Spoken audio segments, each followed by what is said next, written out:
আল্লাহ রাসূল সাল্লাল্লাহু আলাইহি সাল্লামের উত্তরাধিকারীগণ, আল্লাহ রাসূল সাল্লাল্লাহু আলাইহি সাল্লামের প্রতিনিধিগণ যে আইম্মে আলাইহিস সালাম গণের মারিফাত অর্জন করার প্রয়োজনীয়তা এবং গুরুত্ব, এটা এই বিষয় নিয়ে আমি আলোচনা করছিলাম। আমি গত জালাসাতে, গত মজলিসে আমি যে তাদের যে প্রথম তাদের যে গুরুত্ব এবং প্রয়োজনীয়তা এটা আলোচনা করেছি। আজকে দ্বিতীয় যে ধাপ, এই ধাপটি আমি আপনাদের সামনে আলোচনা করব।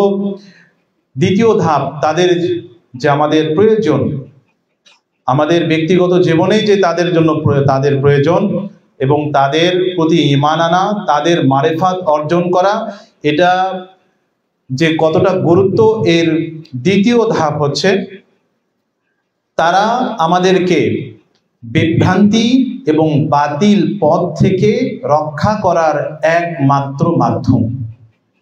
আজকের আলোচনার মূল টপিকটা হচ্ছে আইম্মে আলাইহিস সালাম গণ আমাদেরকে বিভ্রান্তি এবং বাতিল পথ থেকে, আমরা সূরা ফাতিহাতে তেলাওয়াত করে থাকি ইহদিনাস সিরাতাল মুস্তাকিম, রব্বুল আলামিন আমাদেরকে সরল, সঠিক, সত্য পথের উপর প্রতিষ্ঠিত রাখুন। দ্বিতীয় বলা হচ্ছে গায়রিল মাগযুবি আলাইহিম, তাদের পথে নয় যারা বিভ্রান্ত, পথভ্রষ্ট। তো এটাই হচ্ছে আমাদের আজকের আলোচনার মূল বিষয়, যে বিভ্রান্তি এবং বাতিল পথ থেকে রক্ষার একমাত্র নিরাপদ আশ্রয়স্থল হচ্ছে আইম্মে আলাইহিস সালামগণ। আমি কথাটি বললাম, অবশ্যই আপনারা প্রশ্ন করতে পারেন যে দলিল প্রমাণ কি। আমি বললাম, আপনারা মেনে নিলেন, এমনটা নয়। অবশ্যই বিবেকবান, প্রজ্ঞাবান, এলম সম্পন্ন মানুষের বৈশিষ্ট্য হচ্ছে তারা যখনই কোনো কথা শুনবে সেটা নিজেরা সেই বিষয়ের উপর বিচার বিশ্লেষণ করে তারপর ঈমান আনবে। তো আমরা আলোচনা শুরু করা যাক। বর্তমানে আমরা আমাদের সমাজে যে বিভ্রান্তি এবং বাতিল যে বিষয়গুলো রয়েছে, যে দলগুলো রয়েছে, এর মধ্যে আমরা কয়েকটি ভাগে বিশ্লেষণ করেছি। যার প্রথম ধাপ হচ্ছে ধর্মীয় অপব্যাখ্যা এবং জালিল বা মিথ্যা হাদিসের বিস্তার। সমাজে ধর্মীয় অপব্যাখ্যা এবং মিথ্যা হাদিসের বিস্তার, এর কারণে মানুষ, এটা একটা কারণ, এরকম চারটা কারণ রয়েছে। প্রথম কারণটা, এর কারণে আমরা মূলত বিভ্রান্তির মধ্যে পড়ে যাই। ধর্মীয় অপব্যাখ্যার কারণে সাধারণ মানুষ তারা আলেম, ওলামা, আউলিয়াগণের দিকে তাকিয়ে থাকে, মুহাদ্দিস, মুফাসসির, শাইখাইনদের দিকে তাকিয়ে থাকে, তারা কি বলবে, তারা কি ব্যাখ্যা করবে, সেটা অনুযায়ী তারা চিন্তা করে আমরা সেই অনুযায়ী আমল করব। কিন্তু সেই আলোচনা, তাদের সেই কথাবার্তা যদি অপব্যাখ্যা হয় এবং জালিল হাদিসের বা মিথ্যা হাদিসের মাধ্যমে যদি হয়, অপপ্রচার হয়, এটা শুধুমাত্র বর্তমান সময়ের জন্য না, এটা রাসূলুল্লাহ সাল্লাল্লাহু আলাইহি সাল্লামের পরবর্তী সময়, খোলাফায়ে রাশিদিন, উমাইয়া, আব্বাসীয় সমস্ত শাসন আমলেই বর্তমান সময় পর্যন্ত, এটা সমস্ত যুগের জন্য এবং অদূর ভবিষ্যতের জন্য এই বিষয়টা গুরুত্বপূর্ণ, যে ধর্মীয় অপব্যাখ্যা এবং জালিল হাদিসের বিস্তার, এটা মানুষকে বিভ্রান্ত এবং পথভ্রষ্ট করার একটা মাধ্যম। এই বিষয়ে ইমামগণ আলাইহিস সালাম তারা বলছেন যে হাদিসের প্রকৃত অর্থ আমরা যদি ব্যাখ্যা না করি, হাদিসের প্রকৃত শিক্ষা যদি মানুষের কাছে পৌঁছে না দেওয়া হয়, তাহলেই মূলত মানুষ বিভ্রান্তি হবে। আর হাদিসের প্রকৃত শিক্ষা, প্রকৃত অর্থ যদি আমরা পেতে চাই, তাহলে আইম্মে আলাইহিস সালাম গণের কাছেই যেতে হবে, যেখানে পবিত্র কোরআনের যে আয়াত আল্লাহ রাব্বুল আলামিন সূরা আম্বিয়ার তে বর্ণনা করেছেন যে ওয়াজাআলা ওয়া জাআলাকা আইম্মাতুন, আমি আইম্মাদের নির্বাচন করেছি, ওয়াহদুনা আমরিনা, এবং তারা আমার আদেশেই মানুষকে হেদায়েত করে থাকে।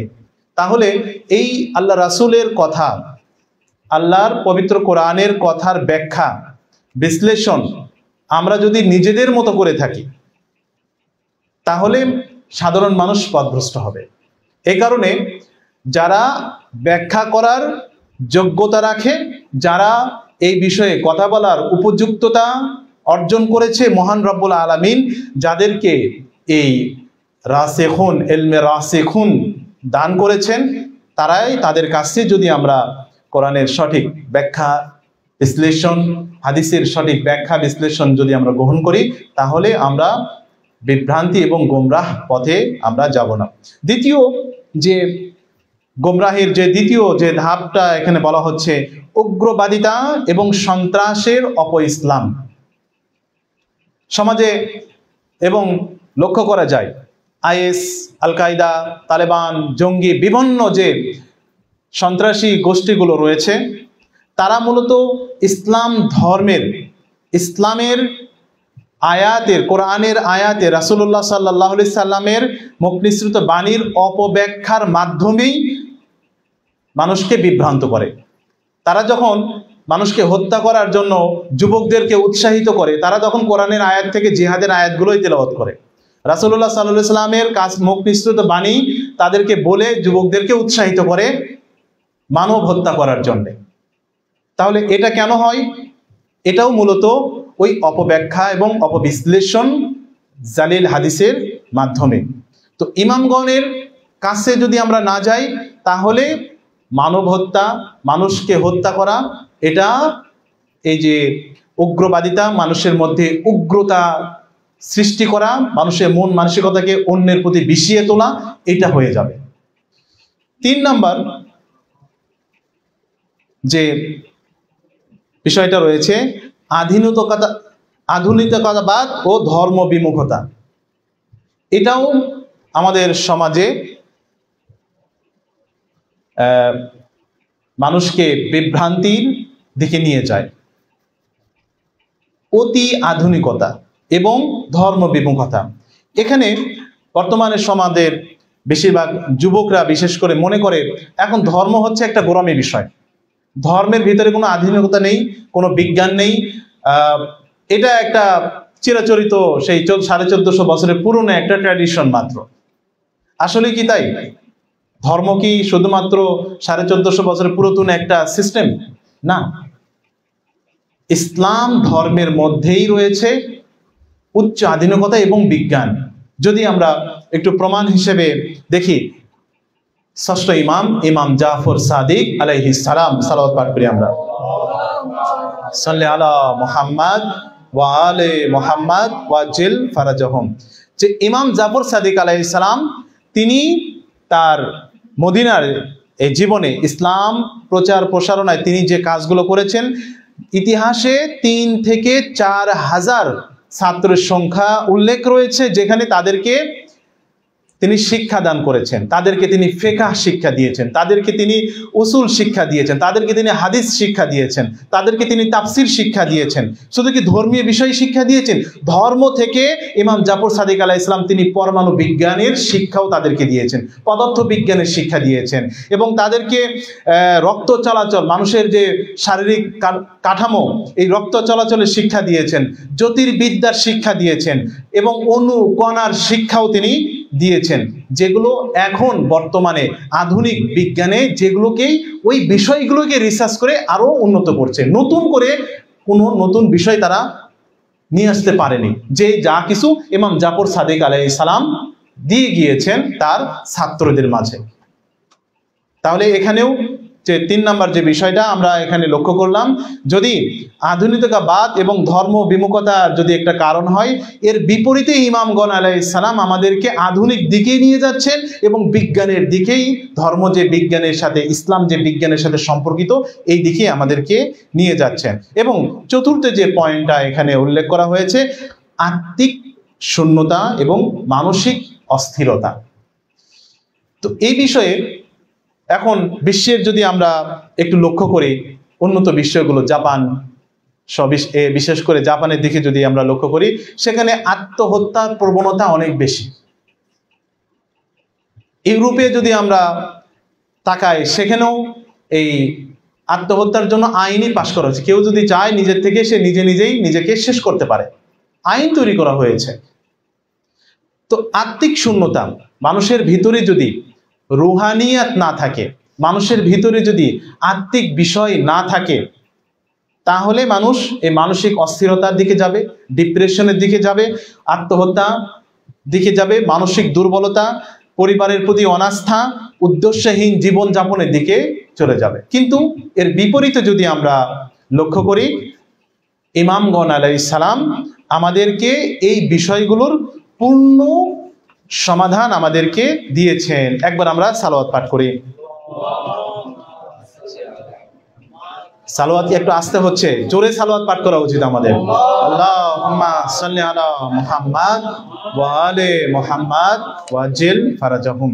তো ইমাম সাজ্জাদ আলাইহিস সালাম, ইমাম হুসাইন আলাইহিস সালামের সন্তান, তিনি তার দোয়ার যে বইটি রয়েছে আমাদের কাছে বই হিসেবে এসেছে, দোয়ায়ে সাইফায়ে সাজ্জাদিয়া, সেখানে এক একটি দোয়া সমাজ গঠনের জন্য, এক একটি দোয়া আত্মিক গঠনের জন্য, এক একটি দোয়া চারিত্রিক গঠনের জন্য, এক একটা দোয়া আমাদের জীবনে, আমাদের সমাজে, আমাদের রাষ্ট্রে সমস্ত বিষয়গুলো সেখানে তুলে ধরা হয়েছে। সাইফে সাজ্জাদ, মানুষ যদি চায় আত্মিকভাবে সে উন্নতি করবে, সেই দোয়াও রয়েছে। সামাজিকভাবে চায় যে সমাজের ভিতরে তার মান মর্যাদাকে উন্নতি করতে চায়, সেই দোয়াও সেখানে রয়েছে। আসলে এই দোয়া শুধুমাত্র পাঠ করার বিষয় নয়। এখানে ইমাম জাইনুল আবেদিন, ইমাম সাজ্জাদ আলাইহিস সালাম মূলত সেখানে কর্মশালা, এক একটা দিক সেখানে তুলে ধরেছেন দোয়ার মাধ্যমে, যাতে মানুষ এই বিষয়গুলো পড়ে, দোয়ার মাধ্যমে পড়ে এবং সেগুলো নিজেদের জীবনে বাস্তবায়ন করে। এবং আমরা ডিপ্রেশন, আত্মহত্যা প্রবণতা, সামাজিক বিশৃঙ্খলা, পরিবারের প্রতি অনাস্থা এবং আমরা যে উদ্দেশ্যহীনভাবে জীবনযাপন, এগুলো থেকে যদি আমরা রক্ষা পেতে চাই, তাহলে আমাদেরকে ফিরে আসতে হবে আইম্মে আলাইহিস সালামের গণের কাছেই। তাদের কাছেই মূলত এর পূর্ণ সমাধান রয়েছে। আমরা সুউচ্চ স্বরে সালাওয়াত পাঠ করি।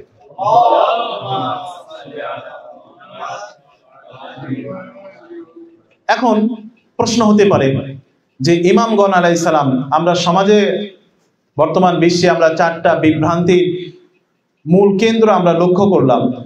ইমামগণ আলাইহিস সালাম কি আমাদেরকে এই বিভ্রান্তি এবং বাতিল থেকে রক্ষা করতে পারে কিনা? তাদের সেই যোগ্যতা, তাদের সেই মানদণ্ড, তাদের সেই খুসুসিয়াত আছে কিনা প্রশ্ন হতে পারে যে ইমামগণ আমাদেরকে আমাদের এই বাতিল বিভ্রান্ত রাস্তা থেকে হেদায়েতের একমাত্র যে আশ্রয়স্থল, তারা কি আমাদের জন্য এটা হতে পারে? পবিত্র আমরা যদি কয়েকটি ব্যাখ্যা আমরা এখান থেকে নিয়ে আসি, সবগুলো ব্যাখ্যাই পবিত্র কোরআন থেকে আসবে ইনশাআল্লাহ তাআলা। হ্যাঁ, তারা আমাদেরকে বিভ্রান্তি এবং বাতিল থেকে আমাদেরকে রক্ষা করতে পারে, গোমরাহর পথ থেকে আমাদেরকে রক্ষা করতে পারে। এক নাম্বার কারণ, তারা কোরআনের প্রকৃত ব্যাখ্যাকারী। এক নাম্বার কারণ হচ্ছে কোরআনের প্রকৃত ব্যাখ্যাকারী। হ্যাঁ, কোরআনের ব্যাখ্যাকারী অনেকেই হতে পারে, কিন্তু তারা 100% বা 100% ব্যাখ্যাকারী হবে না। দ্বিতীয়, তাদের জীবন ও শিক্ষা বিকৃতি থেকে মুক্ত। আইম্মে আলাইহিস সালামের জীবনী, তাদের জীবন এবং শিক্ষা বিকৃতি থেকে মুক্ত। তাদের শিক্ষা গ্রহণ তারা কোথা থেকে করেছে? সরাসরি রাসূলুল্লাহ সাল্লাল্লাহু আলাইহি সাল্লাম, আলী আলাইহিস সালাম, মা ফাতেমা থেকেই তারা শিক্ষা গ্রহণ করেছে। এবং তৃতীয় যে ধাপ, রাসূলুল্লাহ সাল্লাল্লাহু আলাইহি সাল্লাম তাদের অনুসরণ করার নির্দেশ দিয়েছেন, অর্থাৎ আমাদেরকে এই আইম্মে আলাইহিস সালাম গণকে অনুসরণ করার নির্দেশ দিয়েছেন। এই জন্য তাদের কাছে আমার যেতে হবে, এই জন্য তারাই হচ্ছে আমার নিরাপত্তার একমাত্র আশ্রয়স্থল। এবং 4 নাম্বার যে বিষয়টা রয়েছে, তারা উম্মার বিভাজনের সময় সত্যের উপর ছিলেন। যখন উম্মা দলে দলে বিভক্ত হয়ে যাচ্ছে, এক একজন এক এক রকম ভাবে নিজেদের চিন্তাকে অন্যের মাঝে ছড়িয়ে দিয়ে নিজেই একটা দল তৈরি করছে, ঠিক ওই সময়ে আইম্মে আলাইহিস সালাম গণ তারা সত্যের উপর প্রতিষ্ঠিত ছিলেন। এবার পবিত্র কোরআন থেকে একটা একটা করে রেফারেন্স নিয়ে আসা যাক। তারা আইম্মা আলাইহিস সালামগণ, তারা যে কোরআনের ব্যাখ্যাকারী, যদি আমি কোরআন থেকে তারা যে ব্যাখ্যা করার জন্য আল্লাহ রাব্বুল আলামিন তাদের যে নির্দেশ দিয়েছেন, যদি কোরআন থেকে নিয়ে আসি, কি এটা ভালো হবে, উপযুক্ত হবে? বন্ধুগণ, কি বলেন আপনারা?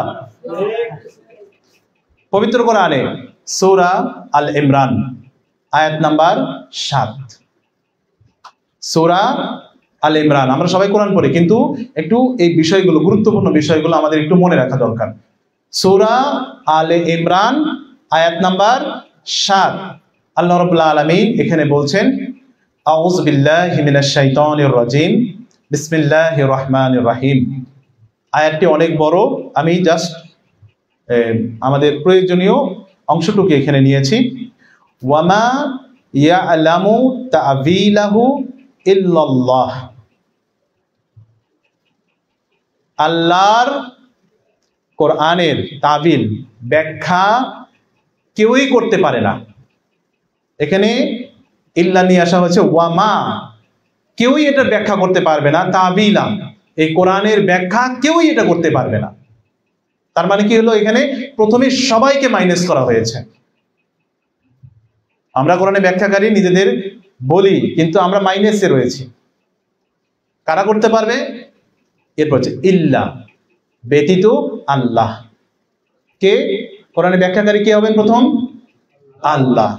দ্বিতীয় রাসিখুন,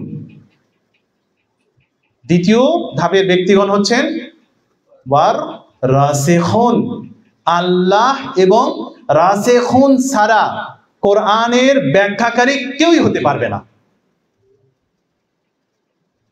ফিল এল, যাদের কাছে জ্ঞান এসেছে, যাদের কাছে জ্ঞান এসেছে।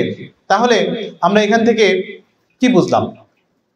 আমি একটা আয়াত পড়লাম, আমার মতো করে সেই আয়াতের ব্যাখ্যা আমি করলাম, আপনি সেটা মেনেও নিলেন, নিয়ে আপনি গোমরাহ হয়ে গেলেন, বিভ্রান্তের মধ্যে চলে গেলেন। তাহলে দায়টা কার? প্রথম দায়িত্ব, প্রথম দায়টা কার? প্রথম দায়টা হচ্ছে ওই ব্যক্তি যে কোরআনের ব্যাখ্যা নিজের মতো করে করেছে, হাদিস তাফসির বে রায় করেছে, নিজের মতো ব্যাখ্যা করেছে, এর জন্য ওই ব্যক্তির শাস্তি হচ্ছে জাহান্নাম। দ্বিতীয়, যে তার কথা মতো যারা মেনে নেবে তাদেরকে প্রশ্ন করা হবে, তোমাকে জ্ঞান দেওয়া হয়েছে, ফিলেল, তোমাদেরকে জ্ঞান দেওয়া হয়েছে, কেন তোমাকে জ্ঞানের বিস্তার ঘটনা, জ্ঞানকে কাজে লাগাওনি কেন? সেটাকে তোমরা, তার কথাকে বিচার বিশ্লেষণ করোনি, বিচার বিশ্লেষণ ছাড়াই কেন তোমরা সেটাকে মেনে নিয়েছ? এটা হচ্ছে মূল বিষয়। তাহলে কোরআনের প্রকৃত ব্যাখ্যাকারী আল্লাহ এবং রাসিখুন। এবার প্রশ্ন হতে পারে, রাসিখুন কারা? এটার বিশাল তাফসীর রয়েছে। রাসিখুন মুফাসসিরগণ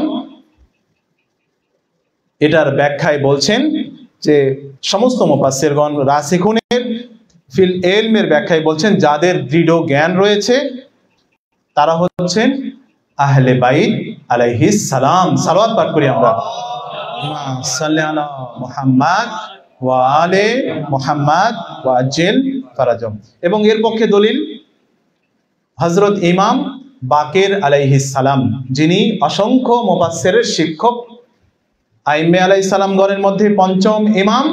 তিনি বলছেন যে, এবং ইমাম জাফর সাদিক আলাইহিস সালামের তারা এই ব্যাখ্যায় বলছেন, আমরাই হচ্ছি, এই আয়াতের ব্যাখ্যায় বলছেন, আমরাই হচ্ছি রাসিখুনা ফিল ইলম, আমরাই হচ্ছি কোরআনের সেই ব্যাখ্যাকারী। আল্লাহ নিজে আমাদের ব্যাখ্যা করবেন, আসমান থেকে শব্দ করবেন? আল্লাহ ব্যাখ্যা করেছেন, জিব্রাইলের মাধ্যমে আল্লাহ রাসূলের কাছে ব্যাখ্যা করেছেন।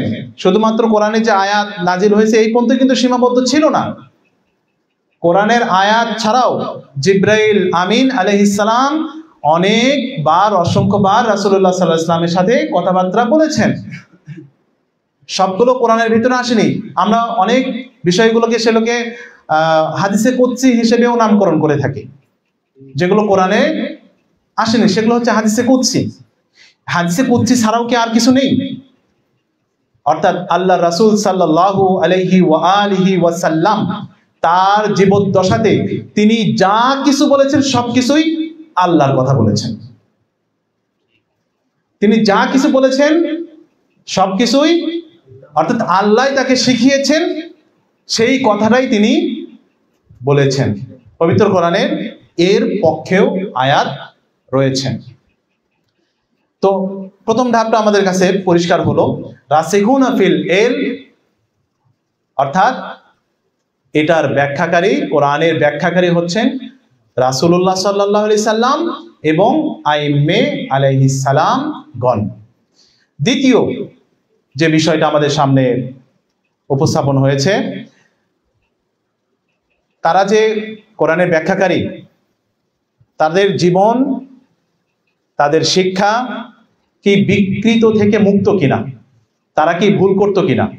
যদি তারাও ভুল করে সাধারণ মানুষের মতো, আমরা তো সবাই ভুলের ঊর্ধ্বে কেউ না, আইম্মে আলাইহিস সালাম গণ ছাড়া কেউই ভুলের ঊর্ধ্বে নয়। তো আমরা যদি ভুল করি, আমাদের কথাতেও ভুল আসতে পারে, কিন্তু রাসূলুল্লাহ সাল্লাল্লাহু আলাইহি সাল্লাম যদি ভুল করেন, তাহলে কি আমাদের কাছে সঠিক ব্যাখ্যা আমরা পাবো? কারণ রাসূল ভুল করে হয়তো এই কথা বলেছেন, আমরা তো মনে করতে পারি। জীবনে, রাসূলের জীবনে একটি বারো একটা মাত্র উদাহরণও যদি থাকে, কেউ যদি এটা উপস্থাপন করতে পারে যে রাসূলুল্লাহ সাল্লাল্লাহু আলাইহি ওয়াসাল্লাম তার জীবনের অমুক সময় এই ভুলটা করেছেন। রাসূলের শত্রুদের অভাব ছিল না, ইহুদিরা, খ্রিস্টানরা রাসূলের পিছনে লেগেই ছিল, মুনাফিকরা রাসূলের পিছনে লেগেই ছিল। একটা মাত্র ভুল যদি রাসূলের পেত, তাহলে তারা পুরা কোরআনকেই বিকৃত করে দিত, ভুল হিসেবে প্রমাণ করতো যে তোমাদের রাসূল অমুক সময় অমুক জায়গায় এই ভুল করেছেন। তার মানে কোরআনের জায়গায়, কোরআনের ভিতরে অসংখ্য ভুল রয়ে থাকতেই পারে, এই কোরআন সঠিক কোরআন নয়। এটাই হতো। কিন্তু আজ পর্যন্ত কেউই আল্লাহর রাসূলের জীবনী থেকে একটি মাত্র ভুলও কেউ বের করতে পারেনি।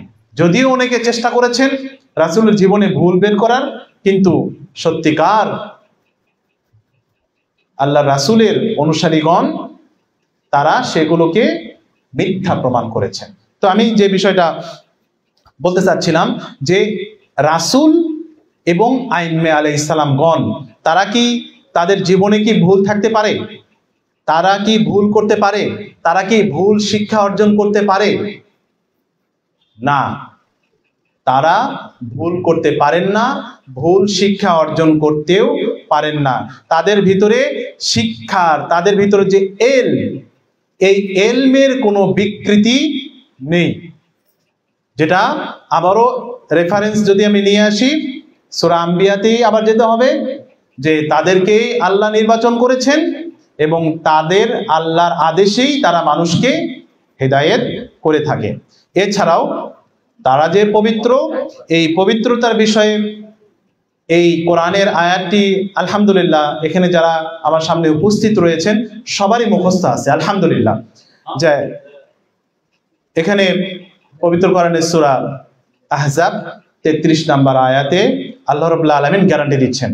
এই গ্যারান্টি যেমন রাসূলুল্লাহ সাল্লাল্লাহু আলাইহি সাল্লামের জন্য, এই গ্যারান্টি ঠিক তেমনি আইম্মে আলাইহিস সালামের জন্য।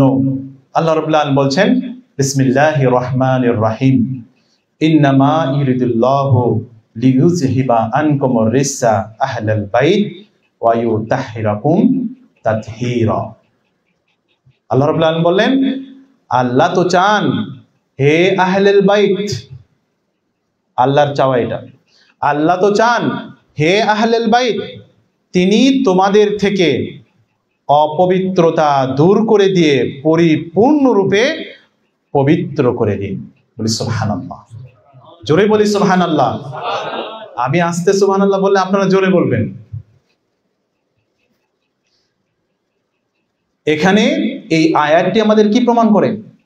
আল্লাহর রাসূল যেমন পবিত্র ছিলেন, তার ভিতরে কোনো বিকৃত ছিল না, যদিও অনেকেই চেষ্টা করেছে বিকৃত প্রমাণ করার জন্যে, কিন্তু আল্লাহ রাব্বুল আলামিন এই আয়াত দ্বারা সবার মুখ বন্ধ করে দিয়েছেন একেবারে। ঠিক তেমনি আহলুল বাইতের সদস্যদের বিপক্ষেও যারা কথা বলে, যে তাদেরকে ভুল প্রমাণ করার চেষ্টা করে, তাদেরও মুখ এখানে এই আয়াত দ্বারা আল্লাহ রাব্বুল আলামিন তাদের মুখকেও সিলগালা করে দিয়েছেন। একদম তাদের মুখ আর খোলার কোনো জায়গা নেই এখানে।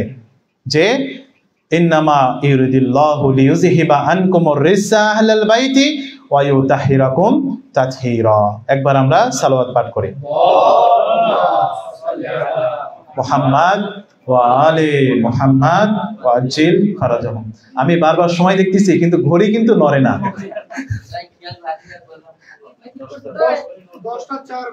আলহামদুলিল্লাহ, আলোচনা একেবারে শেষের দিকে। আরেকবার জোরে সালাওয়াত পাঠ করি আমরা, মুহাম্মদ ওয়া আলে মুহাম্মদ ওয়া আজ্জিল ফারাজাহুম। 3 নাম্বার প্রমাণ, রাসূল সাল্লাল্লাহু আলাইহি সাল্লাম তাদের অনুসরণ করার নির্দেশ দিয়েছেন। কোরআন তাদের বিষয়ে কথা বলল, তারা ব্যাখ্যাকারী, তারা বিকৃত শিক্ষা থেকে মুক্ত, তারা পবিত্র। এবং তৃতীয় ধাপে আমাদের দেখতে হবে আল্লাহর রাসূল সাল্লাল্লাহু আলাইহি ওয়া আলিহি ওয়াসাল্লাম তাদেরকে অনুসরণ করার নির্দেশ আমাদেরকে দিয়েছেন।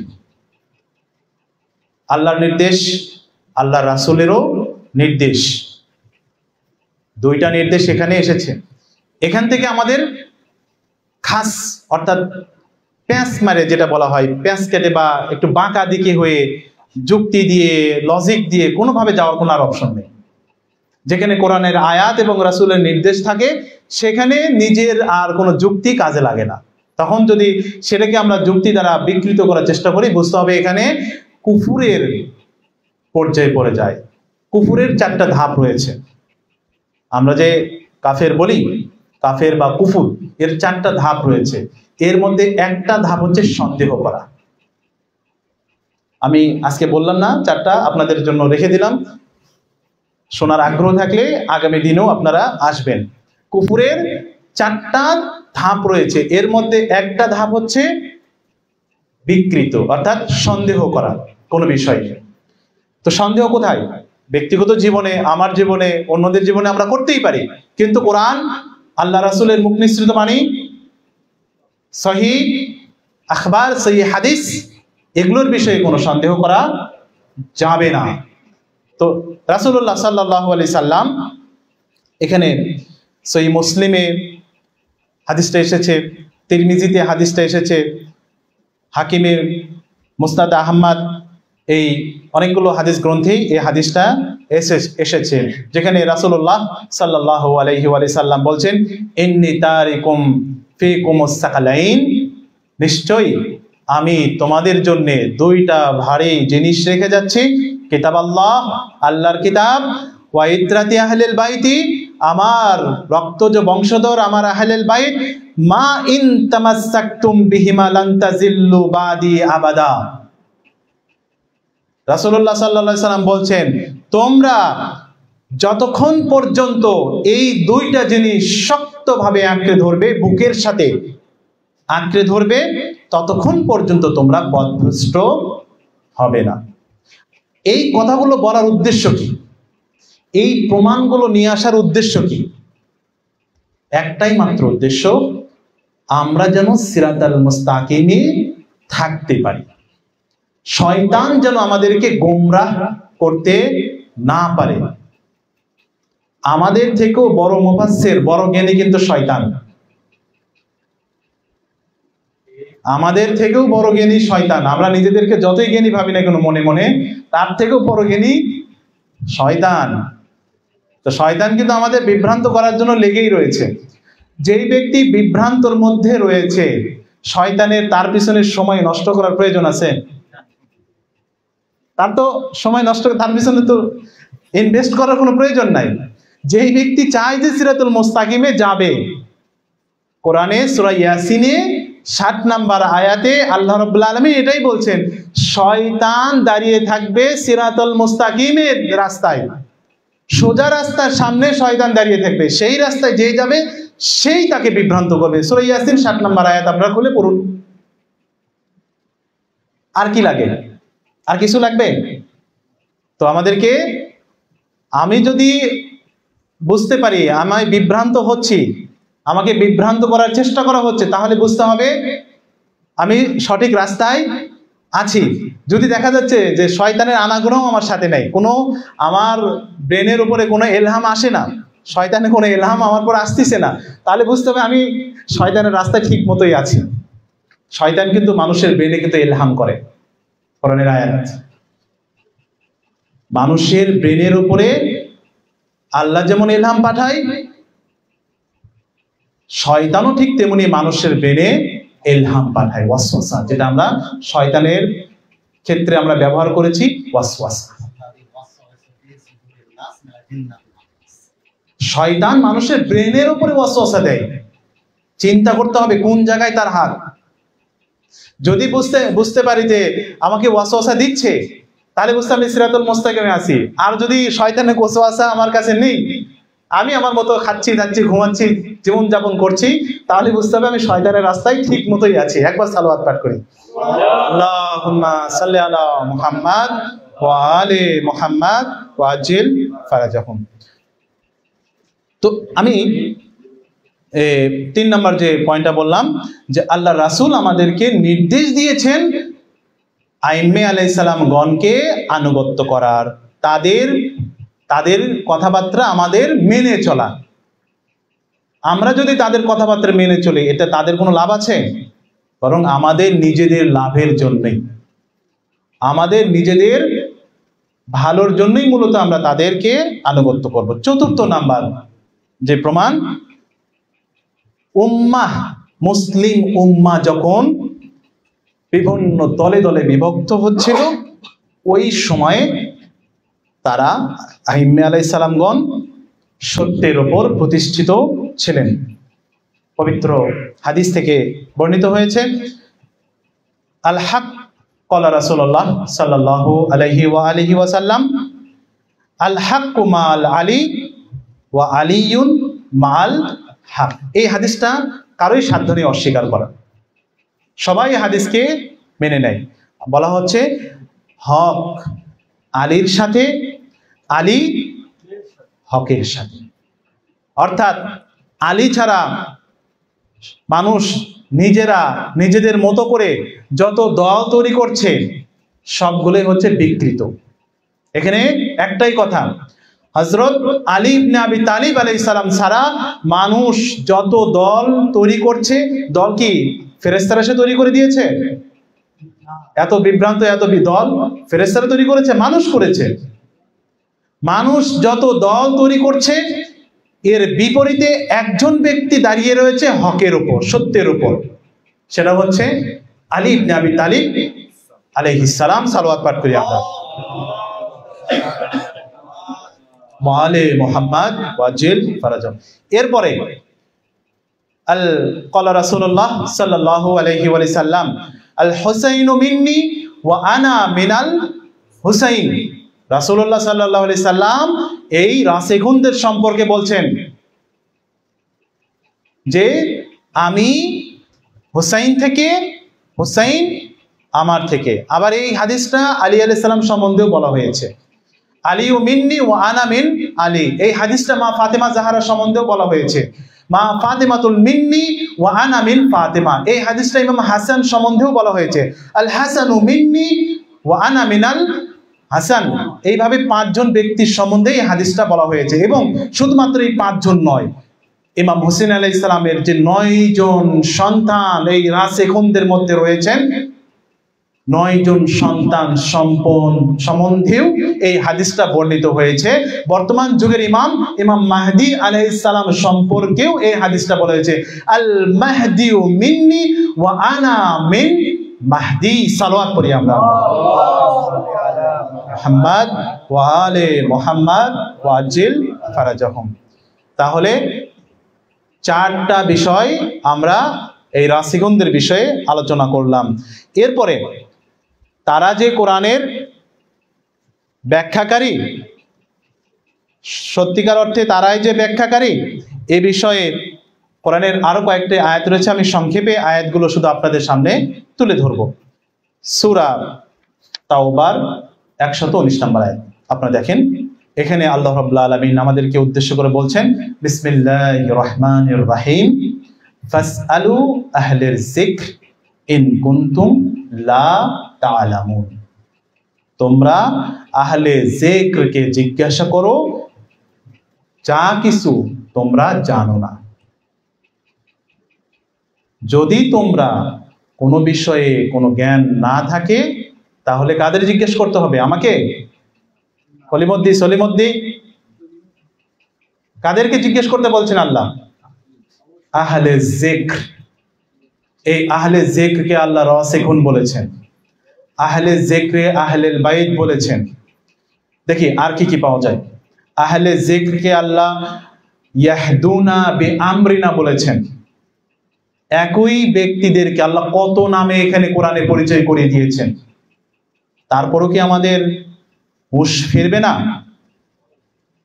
যে বলা হচ্ছে পবিত্র কোরআনের সূরা ইসরাতে বর্ণিত হয়েছে যে ওয়াকুনু মাআস সাদিকিন।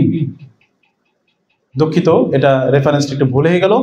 সূরা নাহালের 34 নম্বর আয়াতে আল্লাহ রাব্বুল আলামিন বলছেন, ফাসআলু আহলে যিকর ইন কুনতুম লা তা'লামুন। এটা সূরা নাহালের 34 নম্বর আয়াত।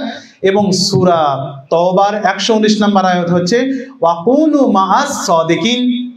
আল্লাহ রাব্বুল আলামিন আবার এই রাসিখুনদেরকে আহলে বাইতকে সাদিকুন হিসাবে এখানে পরিচয় করাচ্ছেন। তোমরা সত্যবাদীদের সাথে থাকো, তোমরা আহলে যিকরকে জিজ্ঞাসা করো। এখানে সত্যবাদী রাসূলুল্লাহ সাল্লাল্লাহু আলাইহি সাল্লাম বলছেন আলিউল মাল হক, হক মাল আলী। সত্যবাদীদের এখানে পরিচয় আল্লাহ রাব্বুল আলামিন আমাদেরকে করে দিচ্ছেন। তাহলে সত্যবাদী আহলে যিকর কারা? মুফাসসিরগণ সবাই একমত যে এরা হচ্ছেন নির্ভুল নিষ্পাপ আইম্মে আলাইহিস সালাম গণ। সালাওয়াত পাঠ করি আমরা, সাল্লি আলা মুহাম্মদ ওয়া আলে মুহাম্মদ ওয়াজিল। এরপর আসি আমরা তাদেরকে যে আনুগত্য করছি, এটা কি আমাদের দুনিয়ার লাভের জন্য না পরকালে এর কোনো প্রভাব রয়েছে? অবশ্যই পরকালেও প্রভাব এর থাকবে, যেটা পবিত্র কোরআনে আল্লাহ নিজে বলছেন। বিসমিল্লাহির রহমানির রহিম, ইয়াউমা নাদউ কুল্লু উনাসিন বিইমামিহি। স্মরণ করো সেই দিন, কিয়ামতের দিনে স্মরণ করো যেই দিন প্রত্যেকটা মানুষকে তার ইমামের সাথে ডাকা হবে। এখানে রাসিখুন আহলে যিকরকে আল্লাহ রাব্বুল আলামিন ইমাম শব্দ উল্লেখ করছেন, সরাসরি ইমাম শব্দটা এখানে নিয়ে এসেছেন। আরো কত কি রাসূলের সাল্লাল্লাহু আলাইহি সাল্লামের হাদিস আমরা উল্লেখ করলাম যে হাদিসে সাকালাইন দুইটা ভারী জিনিস।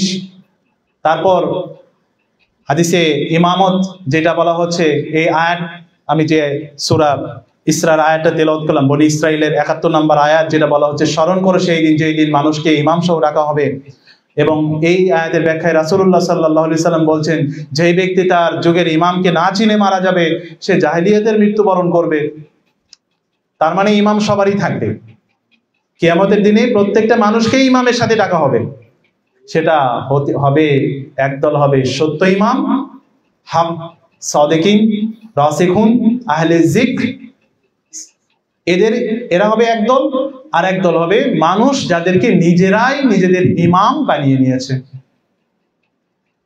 এদের একটা দল হবে। এরকম হাজারটা দল থাকবে। ব্যাখ্যায় বলা হয়, কেউ যদি দুনিয়াতে কলা গাছকেও অনুসরণ করে, পাথরকে, এখানে হাদিসে হাজার এসেছে, কেউ যদি দুনিয়াতে একটা পাথরকেও অনুসরণ করে তাহলে কি আমাদের দিন ওই পাথরের সাথে তাকে তোলা হবে। এখানে পাথর বলতে মূর্তির কথা বোঝানো হয়েছে, মূর্তি পূজারী যাদের বিষয়ে বলা হচ্ছে কেউ যদি দুনিয়াতে একটা পাথরকে অনুসরণ করে, কিয়ামতের দিনে ওই পাথরের সাথে তাকে উত্থিত করা হবে। তাহলে প্রত্যেকটা মানুষেরই ইমাম থাকবে, পার্থক্য সাদিকিন ইমাম এবং কাযিবিন ইমাম, মিথ্যাবাদী ইমামগণ এবং সত্যবাদী ইমামগণ, দুইটা পার্থক্য। ইমামগণ কি? আমাদের নিরাপদ আশ্রয় স্থল। কেন ইমামগণ আলাইহিস সালাম আমাদের নিরাপদ আশ্রয়? কেন? এক নাম্বার, আমি সংক্ষেপে বলছি, এগুলোর আর ব্যাখ্যা আমি করছি না। আমি এই আলোচনা যতক্ষণ করলাম এগুলোরই সারমর্ম হচ্ছে, তারা হচ্ছে নির্ভুল, নিষ্পাপ, নির্দোষ, মাসুম। কোন রাজনৈতিক উদ্দেশ্যে তারা মানুষকে হেদায়েত করে না। তারা কেবলমাত্র আল্লাহর সন্তুষ্টির জন্য মানুষকে হেদায়েত করে।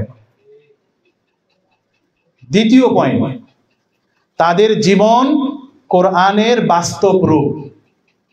রাসূলুল্লাহ সাল্লাল্লাহু আলাইহি সাল্লাম হাদিস এবং আলী আলাইহিস সালামের হাদিস থেকে আমরা পাই যে সিফফিনের যুদ্ধে যখন মুআবিয়ার দল যখন সেখানে কোরআনের মাথায় বর্ষা টাঙালো, আলী আলাইহিস সালাম বলেন, আমি জীবন্ত কোরআন, অর্থাৎ আমি জীবন্ত কোরআন। ওটা তো কাগজের কোরআন ছিল, তোমরা জীবন্ত কোরআনের দিকে ফিরে আসো। কিন্তু মানুষ বিভ্রান্ত হয়েছিল। বললাম না, শয়তান সিরাতুল মুস্তাকিমে থাকবে, সঠিক পথে দাঁড়িয়ে থাকবে। তো এখানেও একই অবস্থা। তো আইম্মে আলাইহিস সালামগণ হচ্ছেন, আলী আলাইহিস সালাম নিজেই কথা বলা মানে সমস্ত ইমামগণের জীবনই হচ্ছে কোরআনের প্র্যাকটিক্যাল রূপ, বাস্তব রূপ হচ্ছে ইমামগণ আলাইহিস সালাম। 3 নাম্বার বিষয়, তারা অপব্যাখ্যার বিরুদ্ধে দাঁড়িয়ে ইসলামকে সংরক্ষণ করেছেন। এত দল মত, এর ভিতরে শুধুমাত্র এই আইম্মে আলাইহিস সালাম গণ, তারাই এবং তাদের অনুসারীগণই এখন পর্যন্ত একক রাস্তায় প্রতিষ্ঠিত আছে। একক রাস্তায় এখন পর্যন্ত তারা চলছে, যদিও অনেকে বিভ্রান্ত হয়ে যাচ্ছে। এবং 4র্থ নাম্বার যে কারণ, তারা যুগোপযোগী ব্যাখ্যা বিশ্লেষণ দিয়েছেন, মানুষের সময়ের সাথে মিল রেখে বিশ্লেষণ করেছেন। আমার আলোচনা আর এগোনো যাবে না, আমরা একবার সালাওয়াত পাঠ করি। আল্লাহুম্মা সাল্লি আলা মুহাম্মাদ ওয়া আলি মুহাম্মাদ ওয়া আজ্জিল ফারাজাহ।